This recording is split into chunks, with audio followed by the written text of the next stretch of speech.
We remain steadfast in our commitment in delivering local news that matters. Stories that inspire.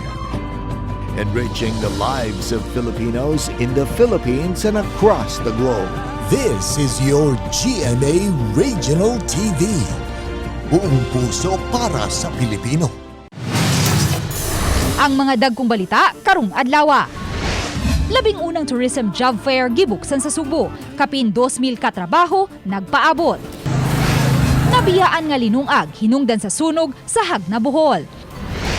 Gituho ang sakop sa NPA, patay sa engkwentro sa militar sa Northern Samar. Mga residente sa Mandaue City nga nasulod sa 25 ektaryang luna nga planong bawion sa Kapitolyo, nabalaka. One-stop shop sa mga apektadong bangkero sa Cordova, gipahigayon.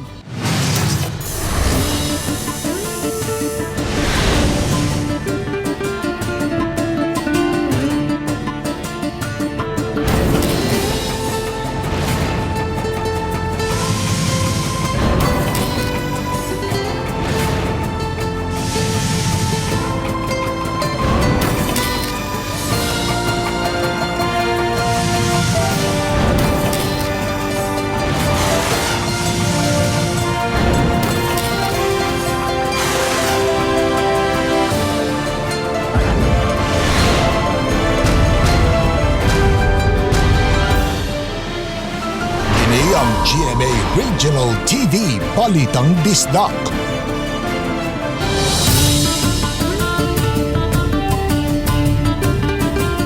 May hapon, kini ang inyong GMA Regional TV Balitang Bisdak, ang bugtong kasaligan, kasandigan o kadangpan sa mga Bisaya. Ako si Alan Domingo. Nga maghatod sa labing dako og mga nagunang balita nga mahinungdanon sa Central ug Eastern Visayas. Ako si Luan Merondina. Live din sa GMA Complex sa Nakbayan sa Sugbo. Ako si Cecil Kibod Castro. Cebu Governor Gwen Garcia may pakita sa mga dokumento nga nagbatuod nga ang lalawigan sa Sugbog yun ang nanag-iya sa 25 hektarya diha sa Barangay Hagubiao, Dakbayan sa Mandaue. Giklaro usab niini nga dili papahawaon ang Eversley Hospital. Apan posibleng mag-atubang og kaso ang mga nagdumala sa mga pasilidad sa dapit gumikan sa pag-okupar nila sa luna. Ani ang report. Uban ang duha ka mga abogado sa Kapitolyo, gipresentar ni Governor Gwen Garcia ang mga dokumento nga nagbatuod nga ang provincial government ang tag-iya sa luna sa Barangay Hagubiao, Mandaue City. 1930 kini gidonate sa Simbahang Katoliko ngadto sa Cebu Province ug sa samang tuig nakahimo sab og deed of acceptance. Pag-alkontra kini sa kampo sa gobernador sa pag-question sa ownership nga wa kunoy acceptance ang land donation. They kept on insisting awa. But you cannot deny documentary evidence. So I said, look, kung mo insist mo nga dili na amo, what document can you show nga inyo na? Can you show us proof that this property is in fact owned by the national government, by the Department of Health, or even by Eversley? Wa man sa sila ikapakita. Samtang iklaro sa gobernador nga dili papahawaon ang Eversley Hospital, Rehabilitation Center sa DOH ug ubang okupante sa luna. Giila ni Garcia ang kaayuhan nga nahatag sa maong pasilidad. Sa katawhan apan gikinahanglan niyang i-insister ang ownership sa luna aron dili siya ma-charge og dereliction of duty. Gani ang Kapitolyo pa ang nitanyag nga i-legitimize ang pag-okupar sa mga pasilidad pinaagi sa use of frack agreement. Apan matud pa nagmagahi ang mga okupante sa pagdawat sa tanyag sa Kapitolyo ug bugtong ang National Housing Authority lang ang nisanong nini. We are willing to legitimize your stay. We can enter into a use of frack agreement. You can use that. For 25 years, renewable for another 25, syaro, 50 anyos. Medyo bata-bata pa, taan ang panahon na.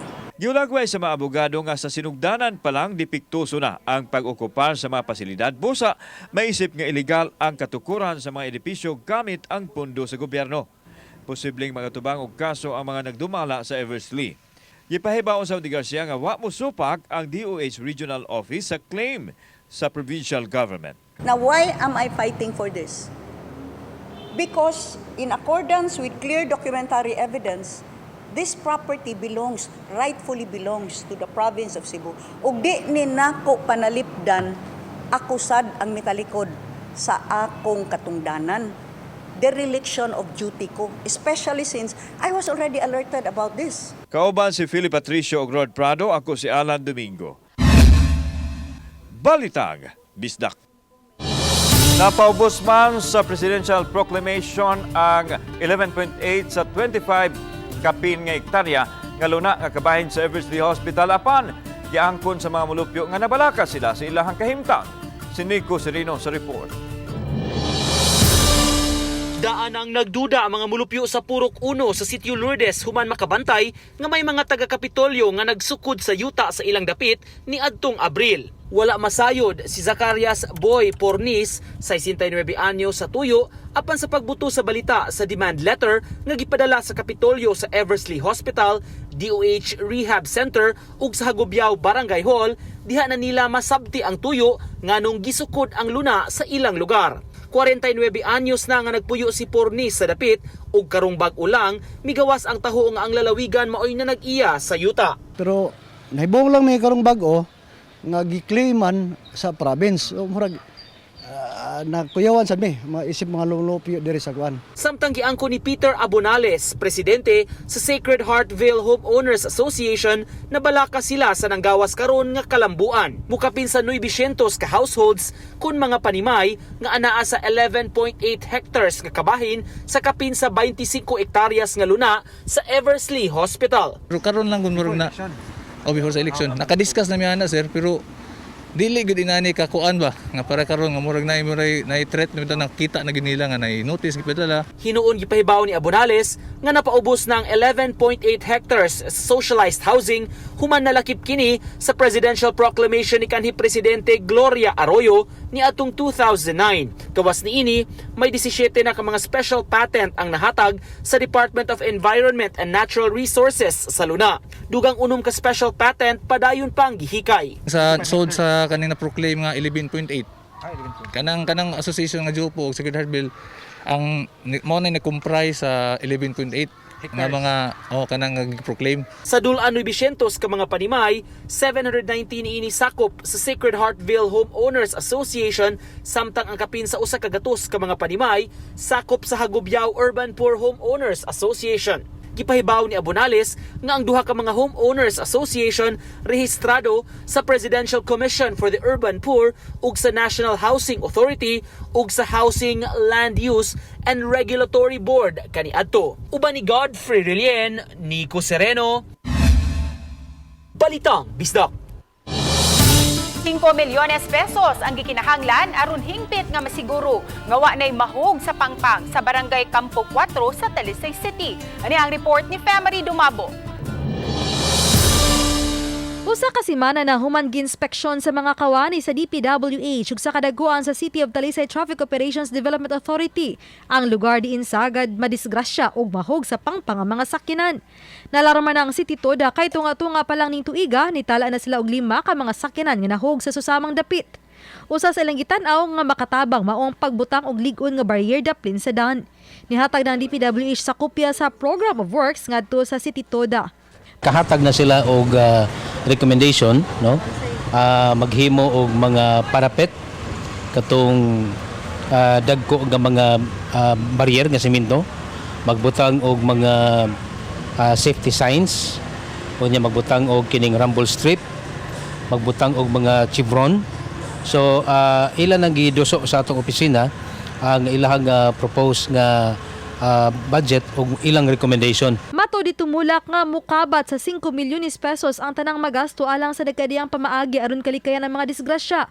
Gikonsiderar kining dinalian nga proyekto ilabi na nga daghan ang mag-agian sa dapit padong sa Toledo City, Minglanilla, City of Naga ug Cebu City. Sa pagkakaron gipahimangnuan ang mga motorista nga magmatngon gyud sa pag-agi sa maong dapit.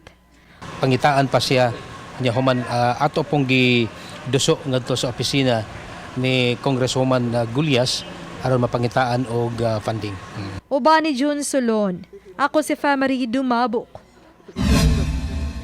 Balitang Bisdak.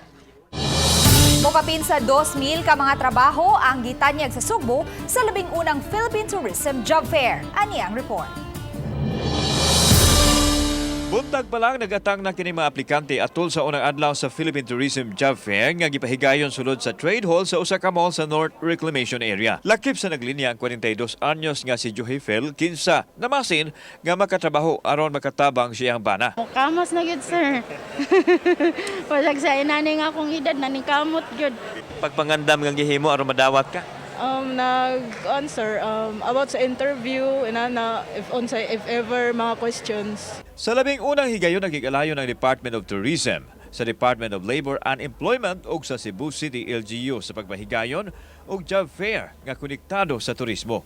Lakip sa misalmot ang hotel industry ug ubang mga patigayon sa turismo ug simultaneous kini nga gihimo tibok nasod. Matod ni Tourism Undersecretary Attorney May Elaine Bathan nga ang pagbukas sa turismo nagsilbing agianan sa paghatag og trabaho sa katawhan. Sa Sugbo lang adunay mokapin sa 2,000 ka mga job vacancies ang gitagana. Slowly we are already trying to open ang ato ang ekonomiya. Maski pag naapatasod sa pandemic dili namang gyud ta pwede mag-urong. Kinahanglan man gyud ta mo bangon, And we need to reopen the economy.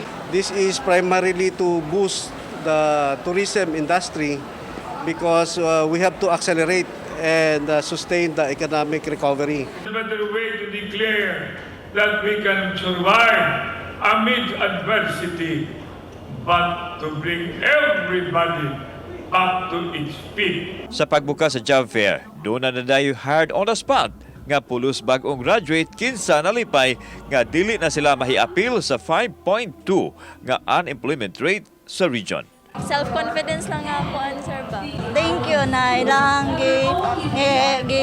kuani na opportunity. So, amo na lang gi-grab sir.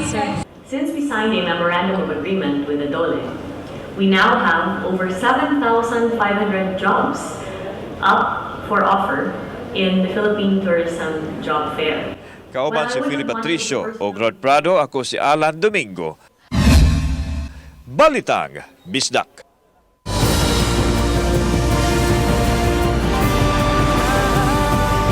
Kini ang GMA Regional TV Balitang Bisdak.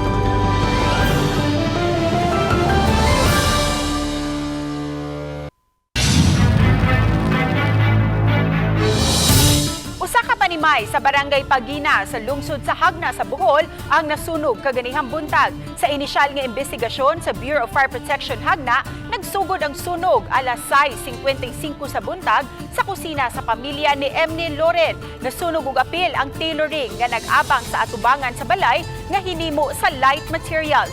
Maayo na lang kay wala kini makatapon sa ubang kabalayan ug sa tapad ni ini nga bangko. Usa ka BFP personnel ang nakaangkon og paso sa kamot ug tiog atol sa pagresponde sa maong alarma. Apan nahatagan usab kini dayon og first aid. Napaong ang kayo paglabay sa 30 minutos ug nagbilin sa gibana-banang moabot sa 250,000 pesos nga inisyal nga danyos. Nagpadayon pa ang investigasyon sa BFP Hagna sa sinugdanan sa maong sunog.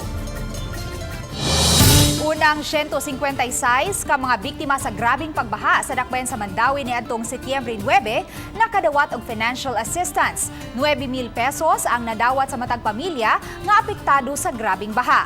3,000 pesos gikan sa pondo sa dakbayan sa Mandawi, 3,000 pesos gikan sa buhatan ni Lone District Representative Emery Lollipop Uwano Dizon ug laing 3,000 pesos gikan sa buhatan ni Senator Bongo. Usa sa naghuwat nga mudawat sa financial assistance mao si LV Kabunag, mulupyo sa Barangay Kanduman. Nagdala na lang siya og barangay certificate aron sa pagmatuod nga usa siya sa mga mulupyo nga apektado sa baha. Matud niya miabot sa ilang kisame ang baha nga mianod sa mga importante nilang mga dokumento ug ID ug ilang mga sapot. Sa 156 ka mga beneficiary sa financial assistance, 68 niini gikan sa Barangay Kanduman, samtang 87 usab gikan sa Barangay Tingog. Samtang gihikay pa sa City Social Welfare and Services Office ang talaan sa mga biktima sa pagbaha gikan sa ubang barangay. Dugang mga barangay pa sa Talisay City ang sub-sub nga nagpahigayon sa sidewalk clearing operation sa Lawan 3 mga illegal nga nakaparking nga sakyanan. Ang problema sa mga barangay official, ilabi na kung adunay emergency. Ang detalye sa live report ni Femari Domabok. Fem!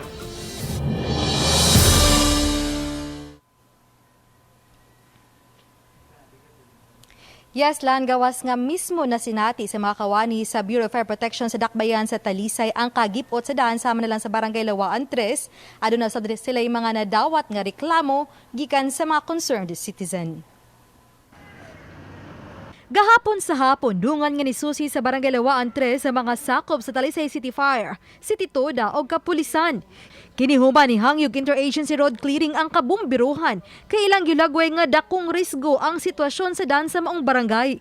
Ilabi na kung adunay mga emerhensiya sama sa sunog. At the same time, sad, ang iyang mga kahoy sad, dahil nakaalis sa daan. At the same time, ang ibis ang daan, gibutangan sa mga structure nga mga gamay nga mga tanom nga ilang extension sa daan mo ni maka-cause jud kuan nakita din ang during sa among OLP on the road maka-cause jud langay ma'am kay kanagod siya no imbis nga ang atong span sa pagdagan sa truck dalikta dali ra karon maglisod man da nakadawat sad og reklamo ang atong Bureau of Fire Protection nga rampant sad ang mga illegal parking mga obstruction dito sa Lawaan 3. So mo na hinungdan nga nakig-coordinate ang Bureau of Fire sa barangay, unya sa atong opisina, unya nagpauban sa taog PNP. Ang Lawaan 3 manggod is gamay kayo og daan, igo ra gyud nga makasud ang usa ka fire truck. Matod ni Nahini nga nirekomendar na sila sa barangay alang sa dinaliang aksyon pinaagi sa pagbadlong sa mga nag-illegal parking ug sa mga struktura nga ana sa daan. Actually mo kanang Lawaan 3 may pinakagrabe nga dako og sunog sa ato ang dakbayan sa Talisay. For this year. Kay sa unang panahon nga nilabay dagko ng sunog diha. Kay ang daan purting gamaya. Si Tumulak ni hatag usab og tulo ka adlaw og lugway sa mga tag-iyang nga i-park sa laing dapit ang ilang mga sakyanan. Kay kun dili i-clamp kini sa City Toda. Si Lawaan 3 Kapitan Reggie Marababol nitugan nga kanunay na silang nipahinumdon sa mga tag-iya sa sakinan ug ning higayuna ilan ang gipakuha ang ngalan sa mga tag-iya aron mapadad anong notisya. Lakip na usab ang mga illegal nga structure. Nanay recommendation ang BP o mukandak sa gitmi amon sa nibalik ko na nga muang kining trabaho nga pag-clear kaya usay masabtan ba na ang mga tao ay kaparkingan pero di na gid angay kay na mo gibalaod na gid nga nagdili nila. So mohangi og ko sa mga constituent ako sa Lawaan 3 nga pagsinabtanay ni kay panahon sa emergency kami ra mo gyapon mabulahan na ni. Samtang sa Barangay Kansuho nga usa sa gitutukan sa niaging bulan gumikan sa legal parking ug sa mga ambulant vendor. Ang napangitaan na og solusyon, ilabi na ang duol sa mga eskwelahan. Ang katong mabindos nga na diha wala pa sa nako patindahan lang. Nya ang katong mga e-bike nga atong giingon nga mo padto sila parking dito sa may quick manilang gibuhat. So kaon limpyo na wala na problema ang atong kuan dinhan sa kuan gid. So far magpasalamat mi kay ni kooperar ang ato ang mga e-bike, ni kooperar ang atong mga vendors, no? Alabi na gyud sa ato ang barangay official, ni kooperar silang tanan. So muna nga karon medyo hamugaway na ang daan dapit sa may eskwelahan. Samtang ang silingang mga barangay sa Kansuhong padayon pang giproblema sa Talisay City Fire.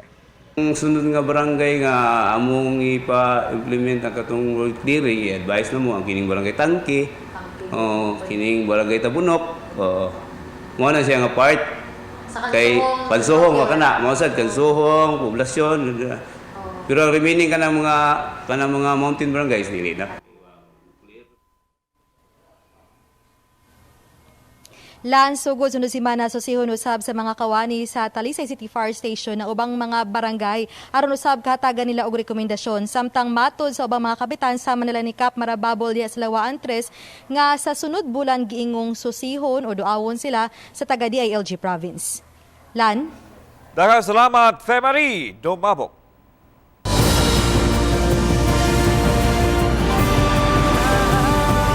Kini ang GMA Regional TV Balitang Disda.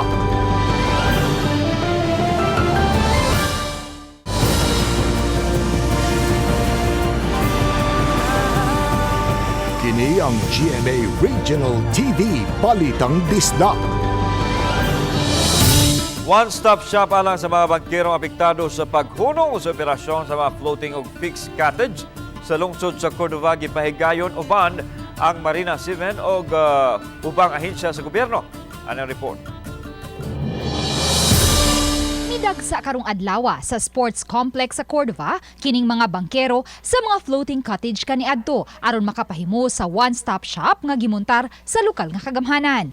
Kay may libreng modified basic safety training alang sa mga boat captain ug motor bangka, usa sa mga misalmot si Eduardo Macabudbud, 44 anyos. Kung mahuman na unya niya ang paghikay sa mga rekisito, makamaneho na siya og motor bangka nga makakarga og 20 ka mga pasahero ug mamahimo na siyang mamatigayon sa island hopping. Nasubo man sa kalit nga pagkawagtang sa ilang panginabuhian sa floating cottage, apan mapasalamaton gihapon siya nga libre ang ilang pagparehistro sa Marina 7. Dako na kay nagikatabang namo kining license nga libre o kanang pagrehistro sa pambot.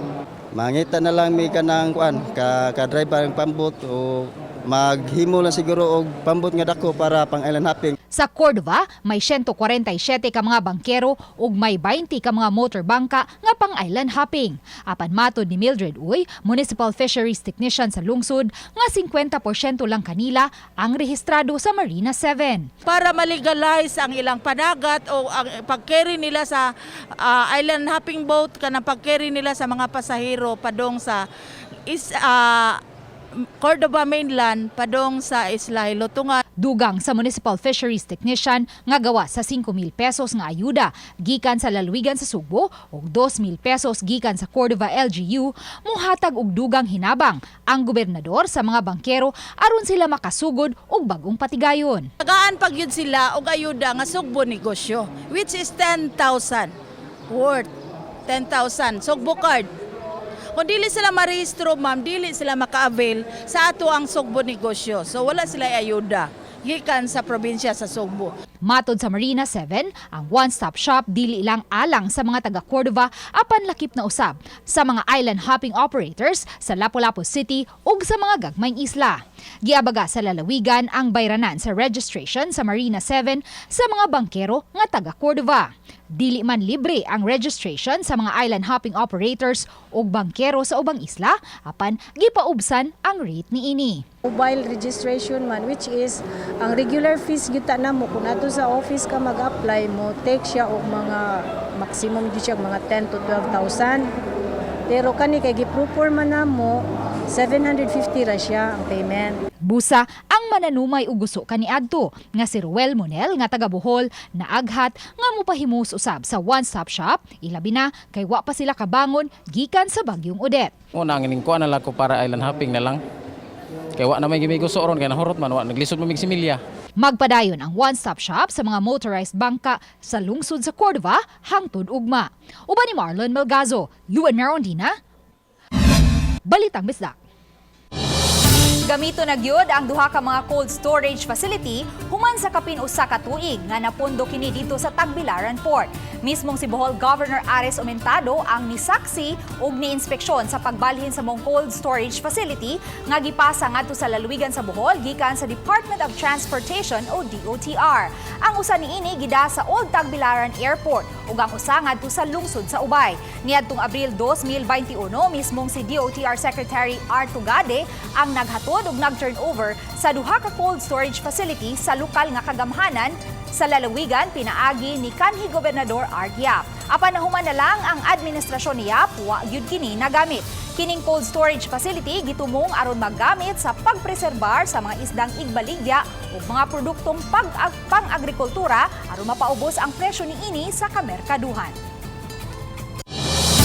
Dugang kapin sa 50 unya ka mga talisay nun ang mahatagan og higayunan matag tuig nga malakip isip mga scholar. Nahatagan kini og katumanan human ang dakbayan sa talisay mipirma og Memorandum of Agreement uban sa usa ka non-government organization. Ubos sa programa tabangan nila ang dakbayan aron mopa-eskwela sa mga kabataan sa kolehiyo nga lisod ang kahimtang. Ang hintungdang NGO usab maoy mangita og trabaho sa higayon nga motapos na sila sa pagtungha. Lakip sa mipirma sa Memorandum of Agreement si Cyril Velasco, ang presidente sa Talisay City Chamber of Commerce, Trade and Industry, nga maoy mutabang aron mapangitaan og trabaho ang nakatapos na nga mga tinunan. Samtang giapod-apod ang mga Certificate of Allowances ug toolkits ngadto sa mga beneficiaries sa TESDA nga nagagikan sa mga dakbayan ug kalungsuran ubos sa unang distrito sa lalawigan sa Sugbo. UMI sa USAID na ato'y Youth Works man tayo ito and Talisay Chamber. Kaya naman tayo mga TESDA schools, nasa tayo TESDA schools sa Talisay. Ang role nila ato is muhatag sa sila extra scholarship sa ato ang mga bata sa Talisay. And if mo graduate sila, sila na yung mangitag match na matrabaho na yon sa skills na ilahang nakuha. Nakaduso na ang Mandawi City College ug mga rekisito alang sa ilang re-application aron mahatagan og Certificate of Program Compliance. Si Nico Sereno sa report. Sa miaging Setyembre 15 lang naduso sa Mandawi City College ang mga rekisito nga gipangayo sa Commission on Higher Education sa ilang re-application aron mahatagan sa Certificate of Program Compliance kun COPC.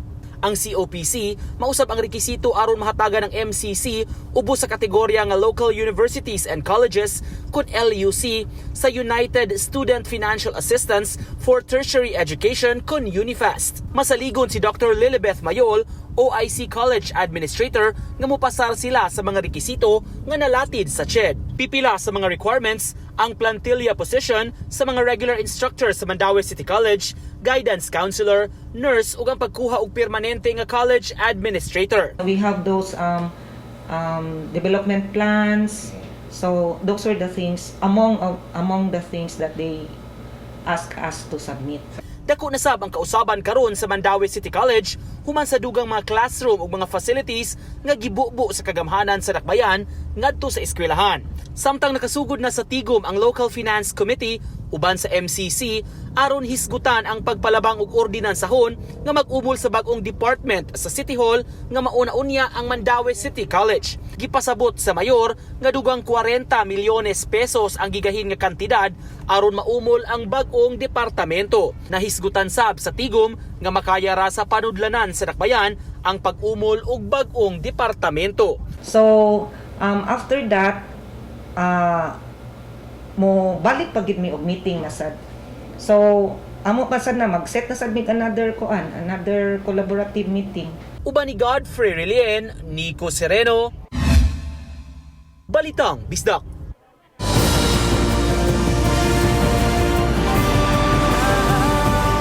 Kini ang GMA Regional TV Balitang Bisdak.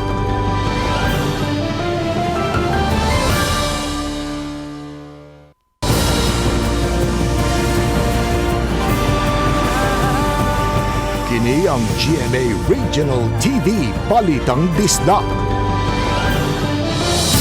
Gipangunayan sa DPWH Equipment Management Division ang pagsukod sa katakos sa bag-ong multi-purpose equipment dredging machine. Gisuwayan ang gamit niadtong September 15 sa Panalaron Bay, Anibong Tacloban City. Ang multi-purpose dredging equipment dako gikatabang sa coastal ug river dredging. Ang silt nga mapundo sa coastal area ang gitumbok nga pagmabaw sa tubig ug ang pagdagayday sa tubig sa mga suba. Kini nga sitwasyon ang gitumbok nga naggrabing sitwasyon sa baha sa pila ka parte sa dakbayan.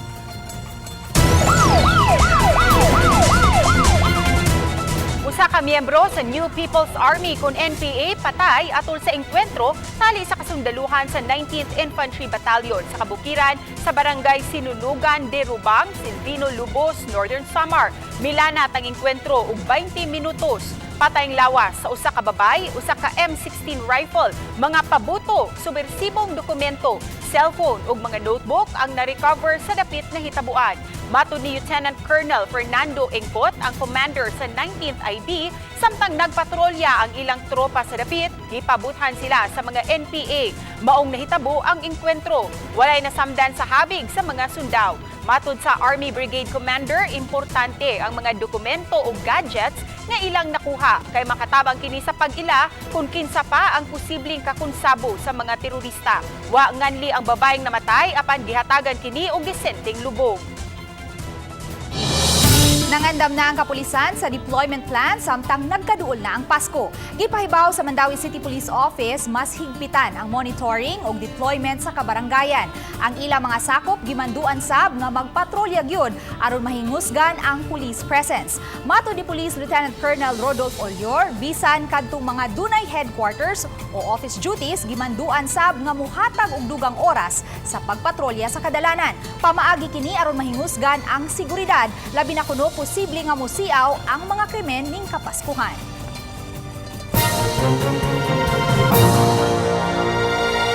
Kini atong latest weather update, Thursday, September 22, 2022. Padayon natong gi-monitor ang mga weather system na naa sa sulod o gawas ng atong Philippine Area of Responsibility. Una na ang Tropical Depression or hinay na bagyo na nasigpitan sa 1,775 kilometers, silangan amihan ng silangan ng extreme northern Luzon. Ug na ay maximum sustained winds na 45 kilometers per hour duol sa sentro ug ang gustiness moabot sa 55 kilometers per hour. Kini nag-irog sa direksyon sa amihan ng kasadpan sa gipaspaso na 25 kilometers per hour. Ikaduha ang low pressure area na naa sa more than 2,000 kilometers silangan sa Visayas. Samtang ang LPA na naa sa sulod ng PER na gilayo na 1,265 kilometers silangan sa Central Luzon. Kining mga weather system dili kini maka-direct effect sa any part sa atong nasod.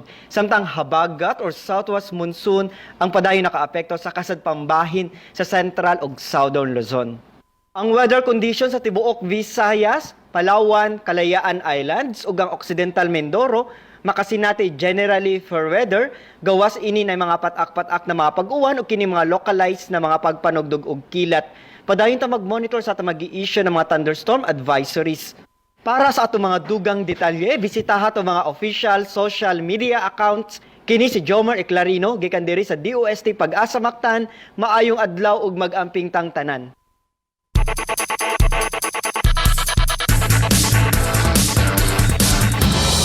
Naguna karon sa team standing sa NCAA Season 98 Men's Basketball Tournament ang Binil Blazers nga dunay 3-0 win-loss record. Apan bisan pa man ini wa gihapon mo kumpiyansa si head coach Charles Chu tungod kay taas pa kaayo ang torneo ug daghan pa ang mamahimong mahitabo.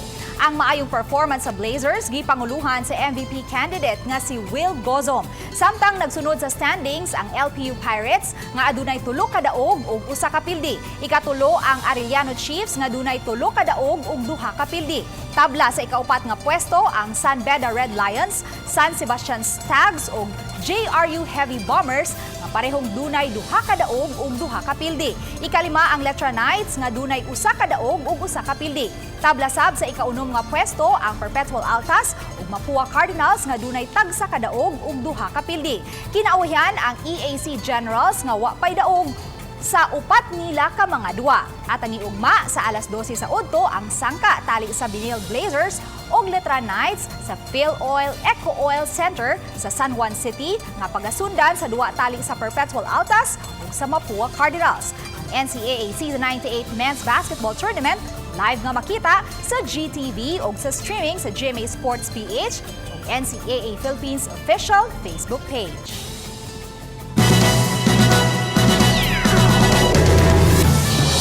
Sa siyudad sa Lapu-Lapu, 5,000 ka mga health kits giapadapod sa mga opisyal sa Barangay Maribago ngadto sa mga tinunan sa Maribago Elementary School, Buyong Elementary School ug sa mga daycare center sa barangay. Sulod sa matag health kit ang mga face mask, alcohol ug snacks sa mga tinunan. Priority nga mahatagan ang mga tinunan gikan sa grade 1 ngadto sa grade 4 ug ang mga daycare students dinig pagbalik na sa face-to-face classes. Nagahin ang barangay ug pundo aron makapamalit og health kits nga magamit sa mga tinunan sa pampublikong tunghan silang barangay. Sa pagkakaroon, anaan na lang sa 18 ang mga aktibong kaso sa COVID-19 sa Dakbayan. Apan way natalang mga nagka-COVID nga nag-edad og 20 anyos paubos.